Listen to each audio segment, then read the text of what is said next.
now time for the Great British Debate This Hour, and I'm asking, is it time to focus on our own military?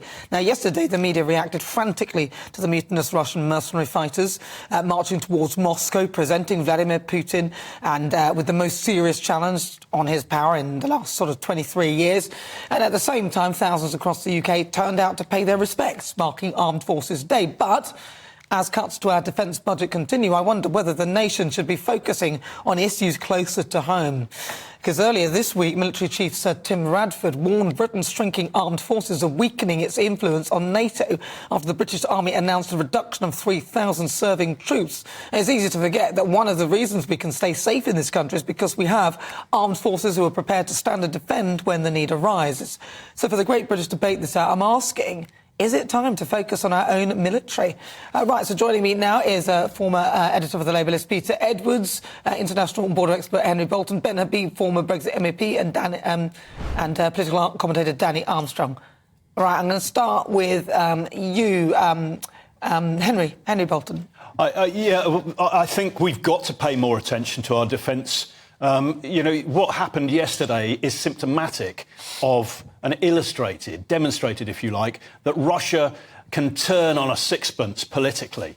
We didn't just see Prigozhin and his advance to Moscow. We saw Kadyrov, the Chechen leader, bringing troops up. We saw a partial agitation, I wouldn't say mobilisation, amongst certain other private military companies. And we saw a number of oligarchs getting involved as well. We've got the Belarusian angle too.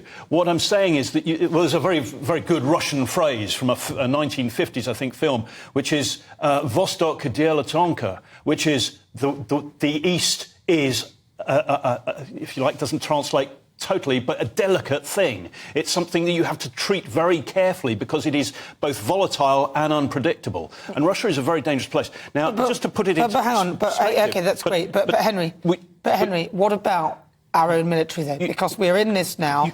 Well, that's the context. On ourselves. That's part of the context now. Well, you can't take the context away. But if you look at our armed forces now, we see tank battles going on in eastern Ukraine, but we've got 227 Challenger 2 tanks in the British Army. Only 157 of them are operational. That number will go down to 143 when they're upgraded. Our troops were at 102,000 in the Army. That's back in 2010. They were reduced to 82,000 in 2015. The Defence Command Paper earlier this year in March reduced that number to 72,500. And now, last week or so, we were told by the Defence Secretary and by others that the refresh to that, which was due to be issued this week, is now not going to be issued or published until after the NATO summit in Vilnius next month. We can predict that's going to cut it even further. This is madness. I need to bring the others in. So basically, we are... So in a word then, should we be focusing on our own self rather than just Russia? Because we did a whole page of it yesterday. Everyone talked about it. It was even Armed Forces Day that hardly got mentioned. Henry, just briefly, do you think we need to focus, yes or no? Yes, of course we do. Yeah. Right, Danny Armstrong. I think the example or the lesson that people learned from yesterday, well, there were two, rather. I mean, as long as this war goes on, the more we learn about Russia's armed forces. And of course, there are schisms, there's factions that are fighting amongst themselves. There's a great deal of infighting that has been bubbling for the entirety of this conflict. I think the lesson to be learned is that, focus on your own military, but make sure that they're not neglected, make sure that they receive supplies. Otherwise, you will get people who are doing the fighting out in this case, in Bakhmut and in places in Ukraine, rebelling against those above them that don't really see action and that don't particularly like them or look after them. I'm not sure where that Russian phrase came from. I didn't make any sense. What did it mean, by the way, Danny? What was he saying? What did it mean? I didn't have a clue. He speaks Russian and he hasn't got a clue what you're talking about, Henry. Anyway. No, it doesn't. No, it's not working. He said it again. Vostok, what, Dela Tonkia? Dela Tonkia. Does that mean anything, Danny? Which is the east is... Danny, what does it mean, Danny? It's about three random words put together. Peter Edwards. The second lesson to be learned... I'm moving on. Sorry.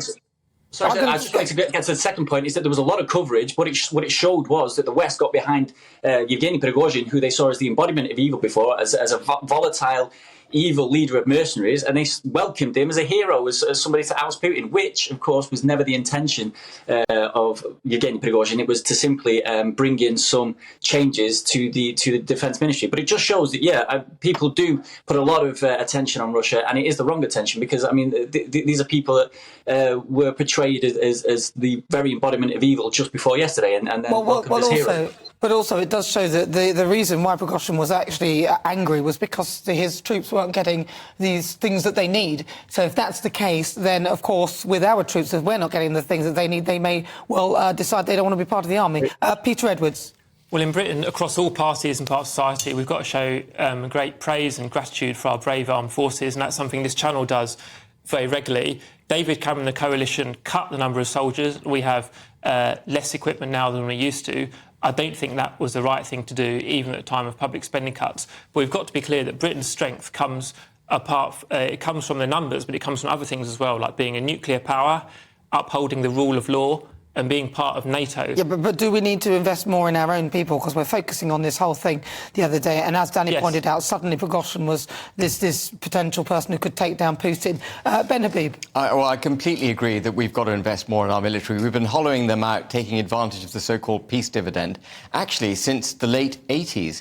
This is a very old phenomena, and every time there's some action somewhere in the world where Britain wants to, come along as the US's puppy dog, we put our armed forces at risk, and often without the right equipment. I mean, there have been complaints about this for years, that they have to go into conflict zones without the right support. And we must invest more. I think we're the only nation in Europe, with the exception of Greece and perhaps one or two others, that meets its NATO commitments, but only just, and we've got to do more for the United Kingdom.